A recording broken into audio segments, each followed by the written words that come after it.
I am terrific, Robin. How are you this Tuesday? I'm doing great. So where are you joining us from today? I mean, I know you've been doing a little bit of traveling here lately. You sound like my wife wondering where I'm going to be, what conference I'm going to this week. I'm actually at home, believe it or not, in the office, actually in Southern California for a little while after a great weekend at Q in Palm Springs, but happy to be home and around the family and kind of adjusting to quote unquote normal life, if you will. All right. So give me one word of the week, Scott. What's your word this week? My word of the week is patience. How's that for you? Much needed Yes. and very relevant. Yeah, and that applies to myself, my kids, my job, all the things. Not you, though. Not you. That's good. That's good. How are you? How's everything in Texas? How are things going?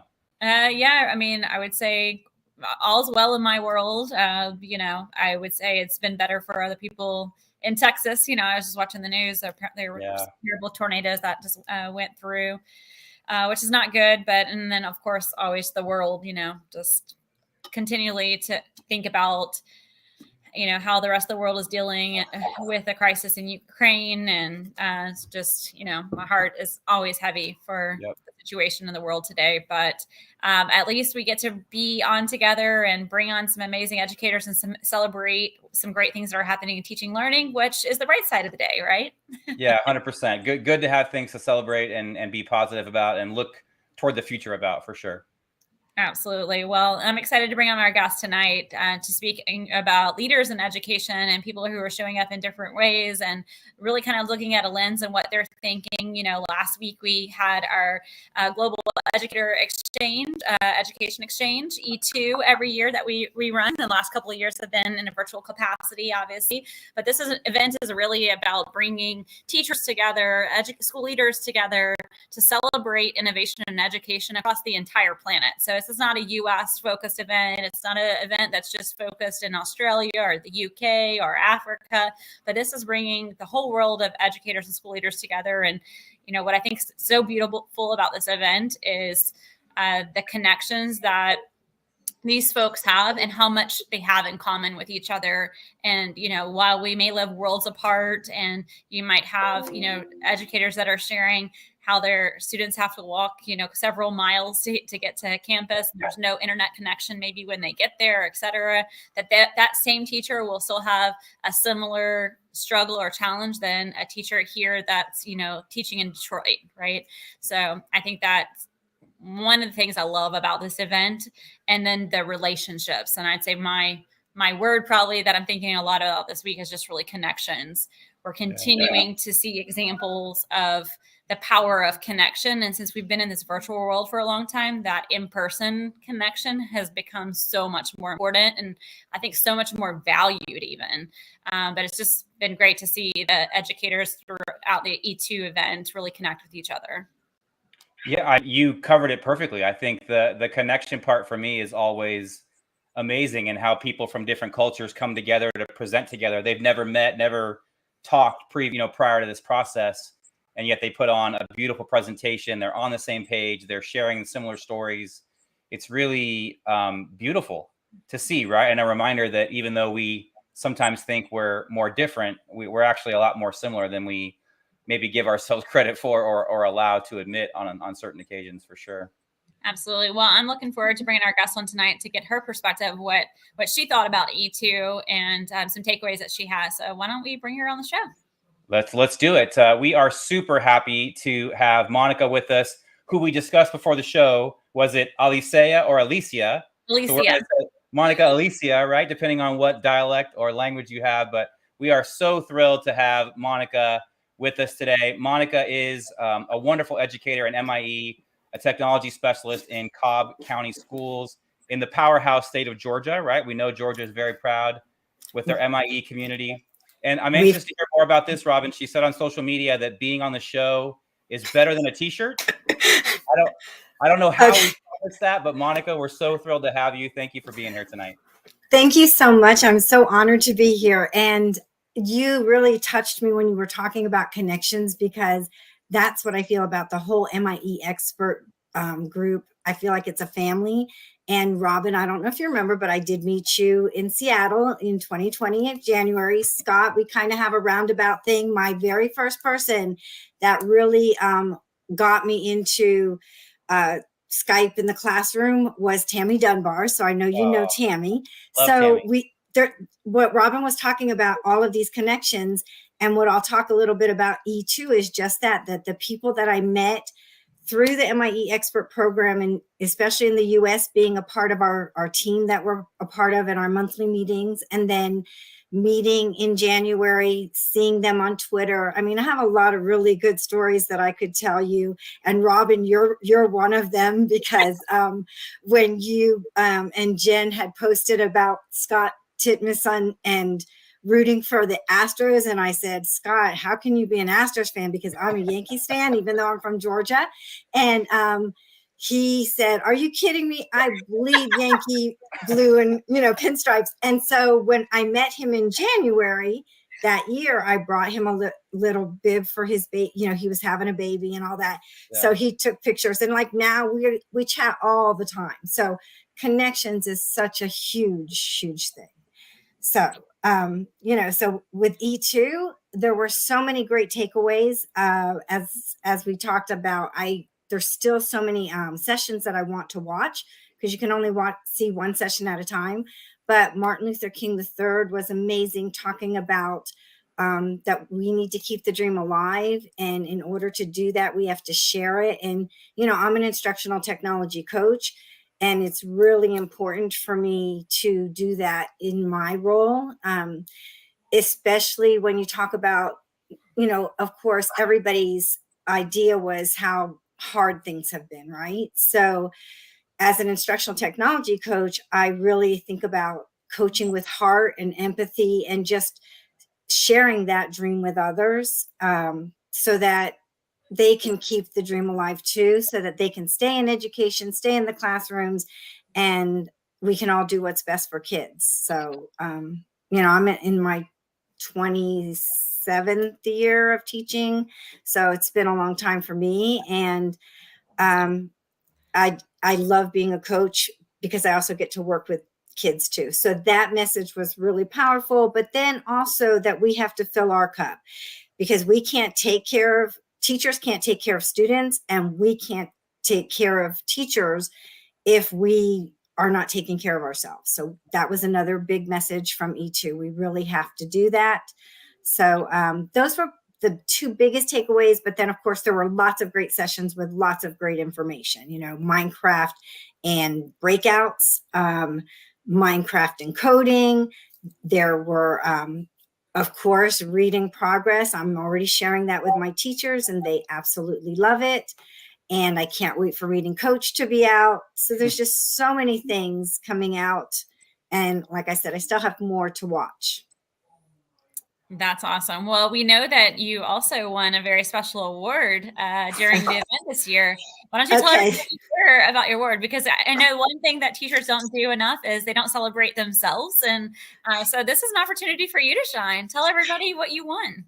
Okay, so first I'll talk about my tweet today. So when I told my friend that I won the E2 challenge, she's like, what'd you win? What'd you win? I said, well, actually, I didn't win anything, but I said, I'm sure my tweet stats are going to go up. And of course, when I texted that to my husband, he's like, what does that mean? So I had to take a picture and show him what your Twitter stats look like, so he could understand what that meant. So I didn't win a t-shirt or anything. So I said, this is better than a t-shirt. So I was joking with her. That's why I sent that out to her, because she was like, what did you win? What did you win? But so for the challenge, it was to give your best tips, and they gave us some prompts. So the first prompt was to introduce yourself with PowerPoint and to take a screenshot. Well, I know that on PowerPoint, you can create your graphic, and then you can actually export it and save it as a PNG that way. And so I did that. That was my tip for the first one, and with my little introduction about myself. And then the second one was about a little known hack that that's become an everyday practice. So I learned that if you are on edge and you open up Teams in Edge, you can actually save it as an app so that if I want to go between my MIE expert team or my school team, I can easily do that. It's right on my taskbar. So I love that tip. That was the second tip. The other was, digital ink doodlers. I'm not very good at that. So you'll have to go on Twitter and look at my little big chicken. It said, draw something that that about where you live. So in Marietta, we have something called the Big Chicken, and you can see it from I-75, and it's a Kentucky Fried Chicken, but it's in the shape of a big chicken, and it, its mouth moves and its eyes roll. So I drew that on whiteboard. We were using whiteboard, but I also put a picture so people would know what it really looks like. And then what about Microsoft tools to support SEL? And I talked about in Teams. Of course, I love Flipgrid. Flipgrid is a great use for using SEL. And then I also talked about, in Teams, they have the emotion. You can check on kids with Teams. So that's something that I like too. And then the fifth one was,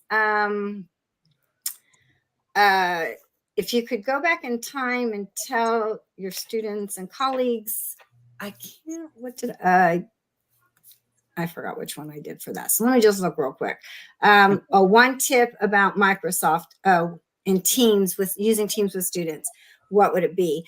I also said I like the emotion app, but one of my favorite tips on Teams, and I think this is good to tell students too, is, if you click the ellipses, with Microsoft, whenever there's ellipses, there's always something else that you can actually create a to-do, add something to your to-do list. And so it keeps me very organized. So when somebody says to me, hey, can you do this for me? I just create it.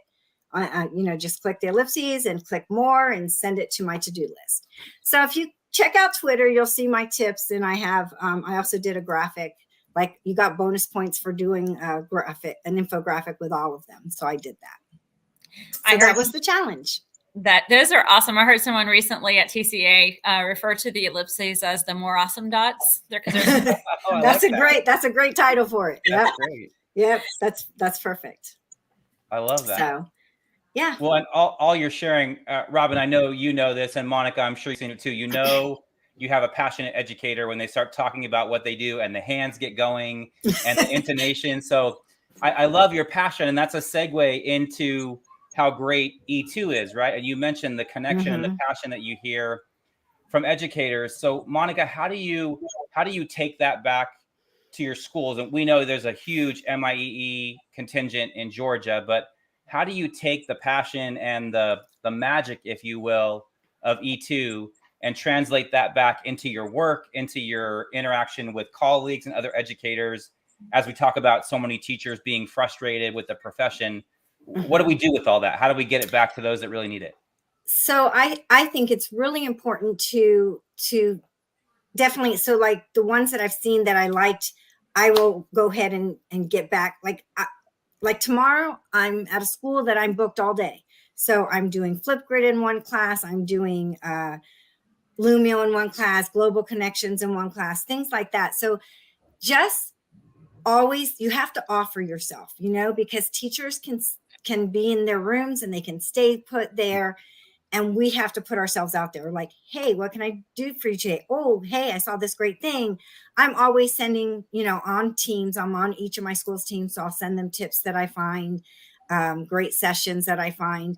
But just modeling, I think that for teachers, when you will get in their classrooms and model for them, and they're like, oh, I can do this. We had in January, we did a big Global Connections Week here because we missed the Skype-a-thon. We didn't have that this year. So we did that in our own district. And I have teachers that are still connecting with each other, and it's very exciting. So it's just getting that spark in there, but you have to just be present. And sometimes it's also willing to do something else in order to say, okay, now let me do this with you. You know what I mean? So finding that way in, and then just being there and supporting teachers. I just let them know whatever I can do for them. So basically, you live your Twitter handle. You teach and you serve. Beautiful. Yeah, I've never changed it to coach and serve, but I always believed in being a servant teacher. You know, I love the award they give at the end with the school's service awards, because it was part of my everyday, you know. So I believe that I'm here to serve my teachers. I really do. Nice. So you talked a little bit about, you know, you guys brought back the Skype-a-thon and are continuing this global connections. What do you think is so powerful about, you know, E2 and the event in terms of global connections that you made during the event, before the event, after the event? How does this live on? How does this, you know, then get transferred to the passion and energy you feel when you're in the room, whether that be in person or virtually with a global audience? How do you then take that and make sure that students have lived that experience, or that other teachers live that experience? So one of the things that I do love about E2 is everyone has their contact information, and nobody minds if you really do reach out to them. Like way back when I started and I reached out to Tammy, we met on a Saturday so that she could help me feel comfortable in doing a mystery Skype with her. You know, that's the type of people that I think MIE experts are. They are all passionate like I am, and they want to share that with others. And then us taking that back and doing it. I mean, I have several times said, hey, I know this person on Twitter, to one of my teachers. Let's connect with them and see what they can offer. And they do. And teachers are so surprised by that, you know, that we have this connection. Angela, who did the video for Reading Progress, she and I rode together in an Uber when we went to the event in Redmond. You know what I mean? And so we keep in touch all the time. These people are as passionate about, everyone in MIE experts are just so passionate about what they're doing. They live and breathe the Microsoft, you know, just making things better for kids. And, you know, Microsoft, I always brag on how they make our jobs better, because they provide us with the tools we need as coaches and as teachers, and they care about kids. And I think the MIE experts do too. And then when we share that with our teachers, I think it helps. Like I've already got several teachers that we're doing a meeting because they're getting ready to put in their MIE expert application. They're saving their pictures, and they've been really pushing it this year. And I'm really excited for them. And it's not just myself, it's other TTISs on my team too. So we see a lot of great teachers we have, and we're trying to get them all so that they can experience this wonderful group of people. Yeah. I one of the things that I even take away, even outside of education, is like being a part of this global connected community has like taught me so much about other cultures, and, you know, it allows me to build my empathy muscle for other people when they're experiencing different things. I know even just last week, I learned one of our MIE experts in South Africa had posted a bunch of beautiful pictures for a wedding celebration that they were attending. And everybody was wearing similar colors and someone asked, like, why are these colors that? And she came on and explained that basically in South Africa that the bride can pick a fabric, and then they basically share the fabric choice with their people that are attending the wedding, and then people go and have their garments made with that pattern of the fabric. And so everybody ends up wearing very similar type outfits. I mean, or at least the color scheme is all the same. But I was like, that's just a beautiful thing. I had no idea about their culture. And so even, you know, outside of the connections that teachers make to, you know, yes, okay, this is how you can use this technology tool to give every voice or whatever. It's just, I think, brings us all closer together as a global family, which is one of my biggest joys for sure. Absolutely. And like, I'm a global learning mentor, you know, which we're the Skype master teachers. And whenever I need a connection from another country, we get on that group. Hey, I have a 5th grade class. Can you meet with us at this? I mean, that too. And so through that, the kids get to see where people live. Just in the return tweets of all the people that just said congratulations, I could tell you that I have been in contact with so many of them from all over the world in one way or another, whether it was through doing a classroom visit or, virtually, or like Diane Krause in Philadelphia, or Pennsylvania. We've done many classroom get-togethers, and they get to learn about each other. And, one of the things that I'm sure you probably know, but like when you do a mystery connection, the classrooms will do a PowerPoint all about them. So they get to learn about each other and discuss what's happening in their worlds. And so it's just such a great way to meet other people. And like you said, build empathy. Very important. Well, and there's so much power too. And I think we want more of this in the classroom too, seeking first to understand, right? In this society where we're all about, Yes. Instagram followers and pictures, selfies, and all these kind of things, to take time to ask the question, like Robin said, like why is everybody dressed the same? Why do they celebrate that way? Why are they, all those important questions that only give us more insight into who and how and why people are, I think is so powerful. And if our classrooms can begin to emulate that more, then our world will begin to emulate that more. And, don't mind me thinking utopia, but wouldn't the world be a better place if we all did a little bit more of that? Absolutely. Absolutely. Absolutely. I think I just posted that on one of Microsoft's or Flipgrid's motto, right? So I just posted something exactly like that. If everybody had such a mission. So we need that. Well, Monica, we need more of you out there. You're so sweet. You're definitely making a huge impact, and you will be leaving a legacy behind when you leave education at one point in time. But don't go anywhere now, because all your teachers and your students need you in Georgia. So thank you for all the work that you do each and every day as an educator, as a school leader, as a coach. We value your membership, and you're a part of our MIE family. So thank you for all that you do. And thanks for joining us tonight. And, thank you so much for having me. You guys are awesome.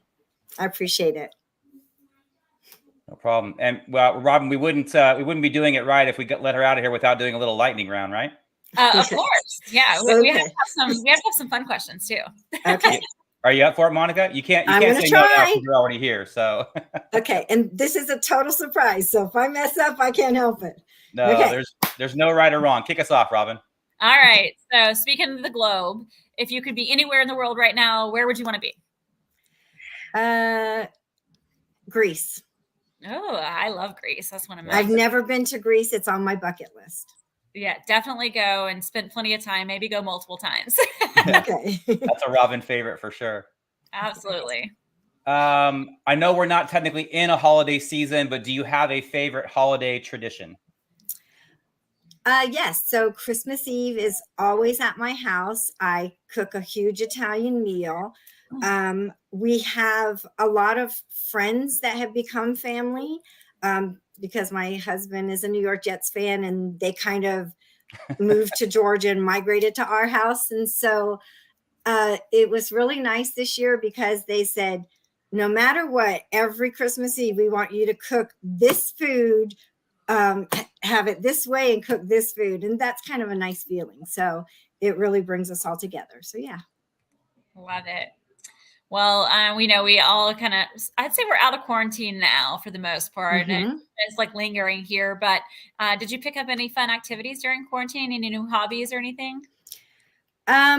So this I'm trying to think if this started before quarantine. It might have actually started the summer before, but I am a huge bird lover, and I can't remember if it was the summer before. I think the summer before I might have had one bird feeder, but then I actually got a few more, and I got to the point where I was like reading field guides, and I snapped pictures. So my son actually ordered for me, he can't get it yet, a bird feeder that will snap pictures of the birds as they eat.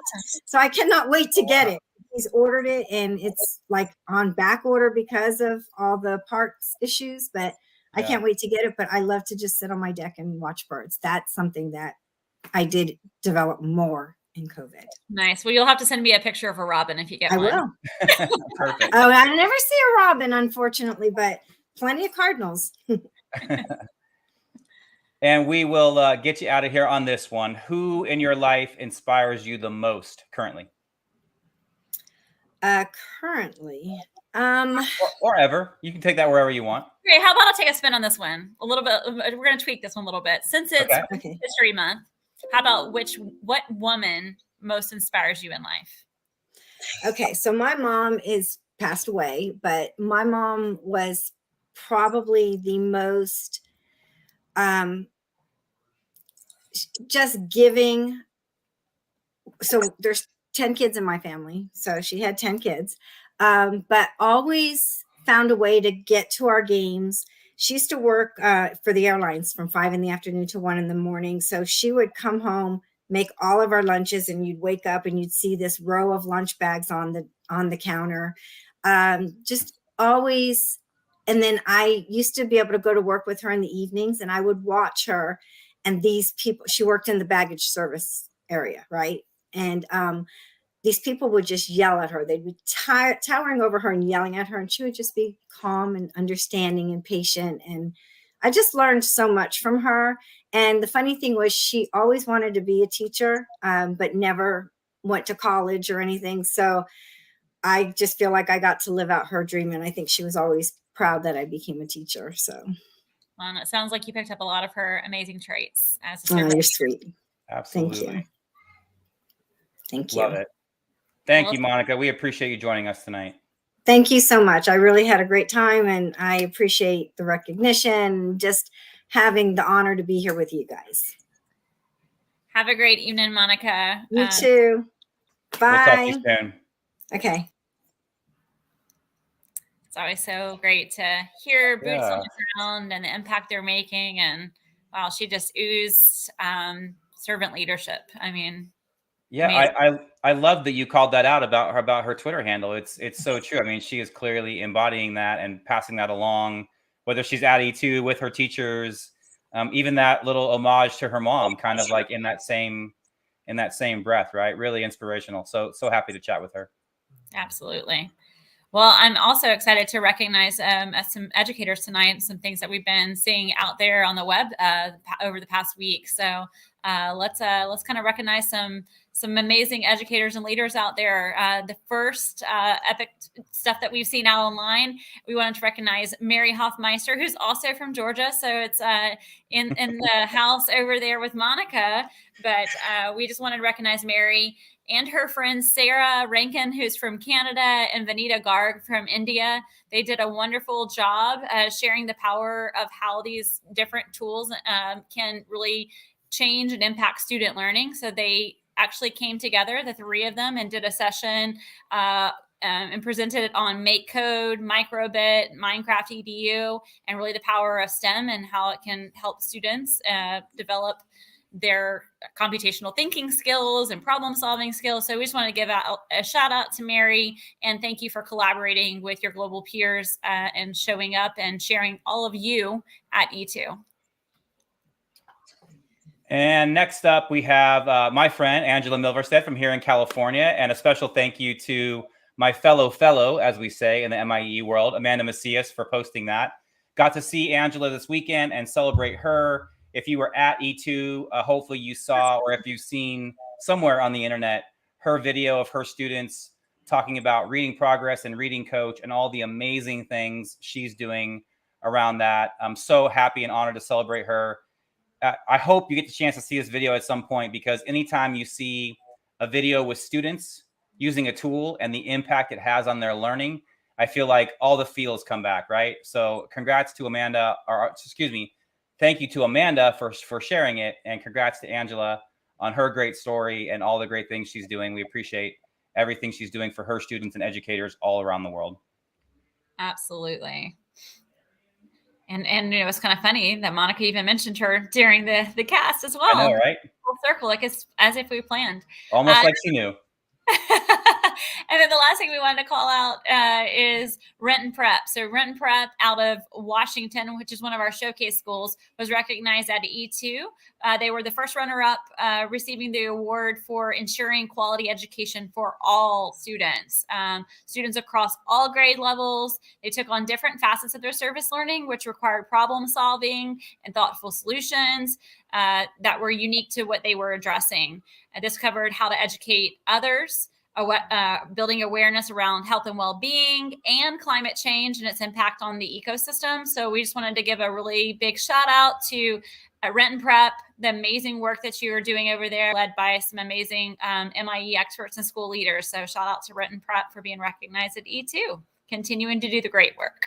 Yeah, absolutely. And a special shout out to everybody who shared over the last couple of weeks and continue to share. There were so many great things to choose from this week, from all the good stuff at E2. So keep sharing, keep letting us know all the great things that you're doing out there so we can continue to share it on the show. Yep.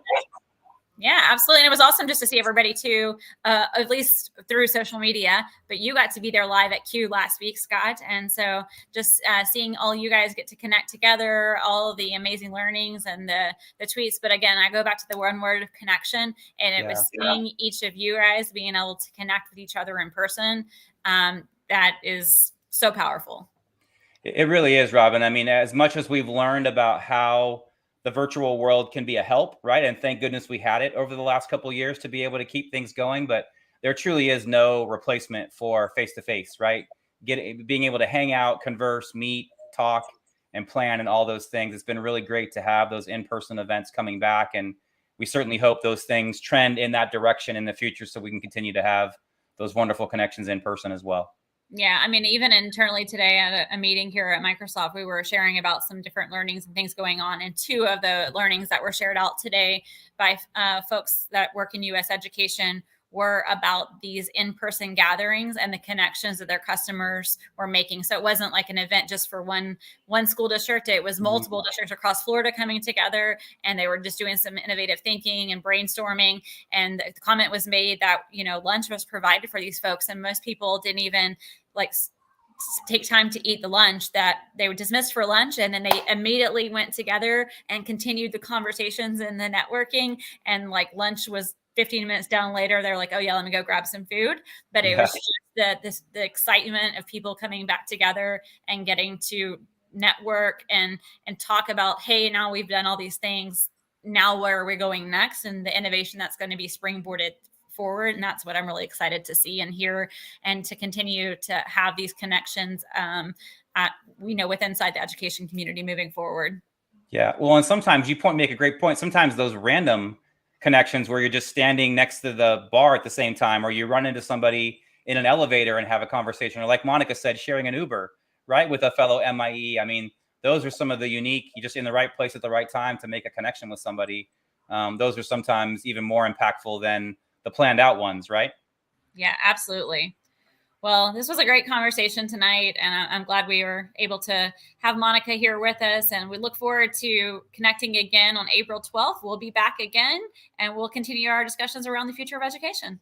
Yeah, absolutely. And always remember, you can find past episodes, including tonight's, which will go live tomorrow on our YouTube channel.